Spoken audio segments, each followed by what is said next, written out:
Hello বন্ধুরা, আমরা আজকে কালীঘাটে এসেছি। প্রথমে দক্ষিণেশ্বর গিয়েছিলাম, ওখান থেকে আদ্যাপীঠ থেকে ফের দক্ষিণেশ্বর রিটার্ন করে ওখান থেকে মেট্রো করে আমরা কালীঘাট মেট্রো স্টেশনে এসে নেমেছি।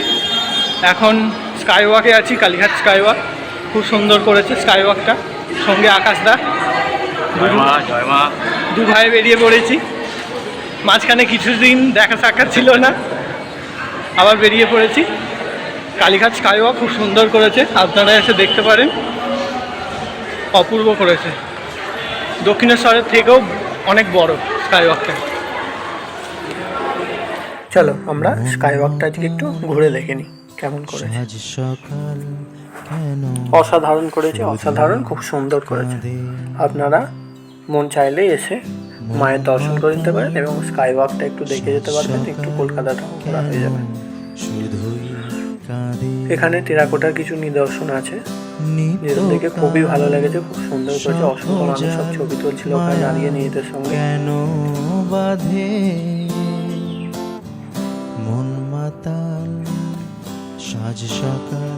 আমরা কালীঘাট মন্দিরের কিছু অজানা ইতিহাস আজকে ভিডিওর মাধ্যমে জানবো। তার আগে মন্দিরে যাওয়ার জন্য স্কাইওয়াক থেকে নামতে গেলে কিভাবে যেতে হবে সেটা আগে দেখে নিই। এই যে গেট পড়ছে, দুদিকে সিঁড়ি, বাম দিক ডান দিক দুদিকেই। বাম দিকে গেলে মন্দিরের সামনে যাবে, ডান দিক দিয়ে গেলেও মন্দিরের সামনে। আমরা বাম দিক দিয়ে যাচ্ছি কারণ আকাশটা আগে বাম দিকে চলে গেছে, সেই জন্য আমরা সিঁড়ি দিয়ে এবারে নামবো। তারপরে আমরা মন্দিরের কিছু অজানা ইতিহাস আমরা আজকে এই ভিডিওর মাধ্যমে জেনে নেব।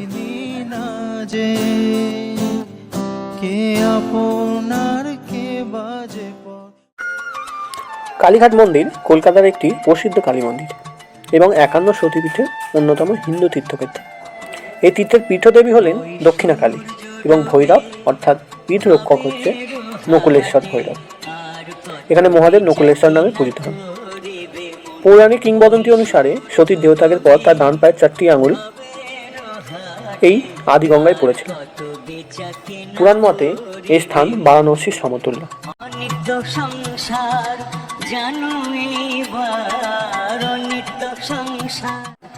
চলুন আমরা আগে আদিগঙ্গার দিকে এগিয়ে যাই, আদিগঙ্গা দর্শন করি, যেখানে মায়ের ব্রহ্মশিলা পতিত হয়েছিল।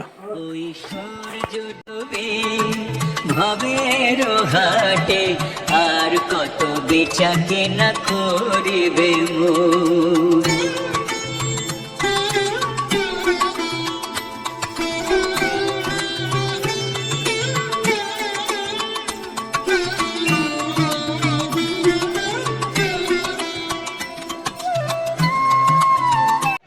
আকাশ দাদা আমি দুজনে আদিগঙ্গার দিকে এখন যাচ্ছি। সোজা গেলে আদিগঙ্গা।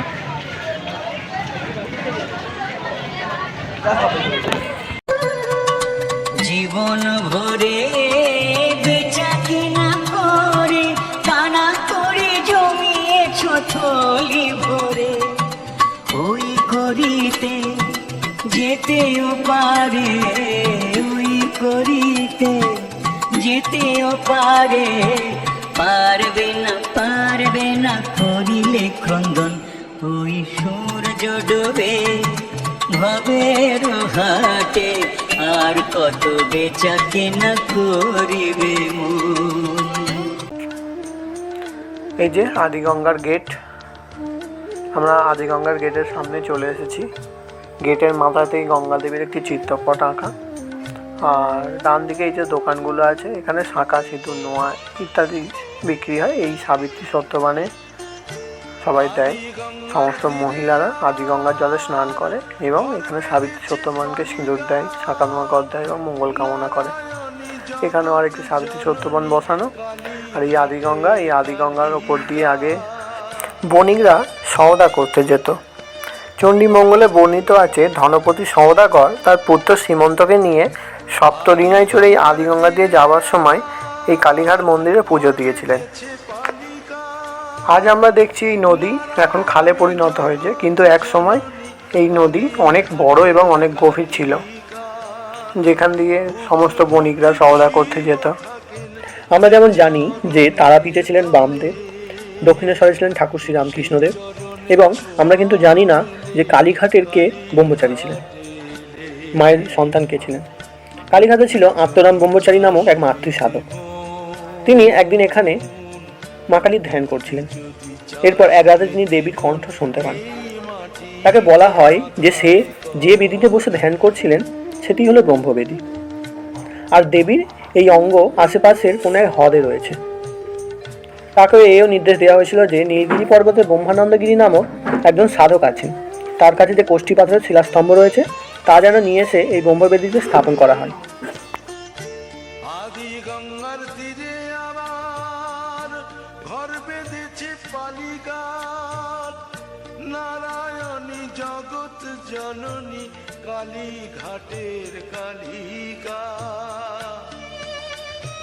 এরপরে আত্মারাম ব্রহ্মচারী নীলগিরি গিয়ে ব্রহ্মানন্দের সাথে দেখা করেন এবং সেখানে গিয়ে দেখেন তার কাছে 12 হাত লম্বা এবং 2 হাত চওড়া এক শিলাস্তম্ভ রয়েছে। কোন এক দৈব বলে সেই 12 হাত লম্বা 2 হাত চওড়া শিলাস্তম্ভকে কালীঘাটে আনা হয়েছিল।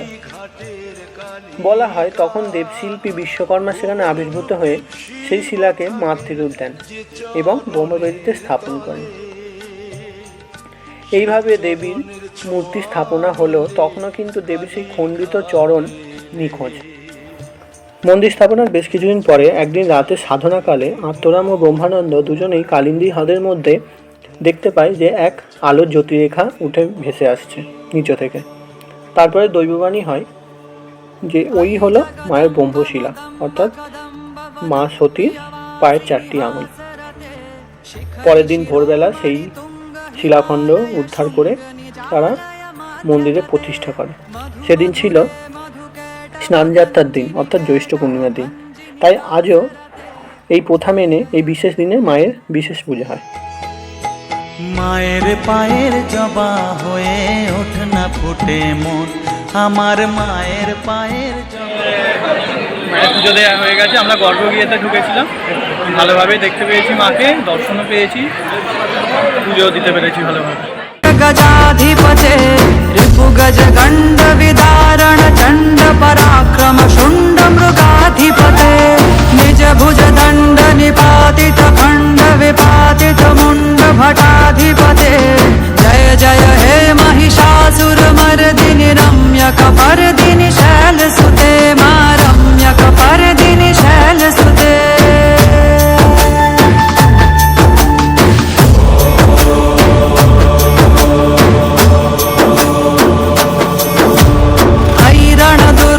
शत्रुवधोदित दुर्धर निर्जर शक्तिवृते चतुर विचार धुरीण महाशिव दूत कृतात्तमथाधिपते दुरित दुरीह दुराशय दुर्मति दानवटूत कृतान्तमते जय जय हे महिषासुर मर्दिनि रम्यक पर्दिनि शैलसुते मा रम्यक पर्दिनि शैलसुते।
আমরা বাড়ি যাচ্ছি।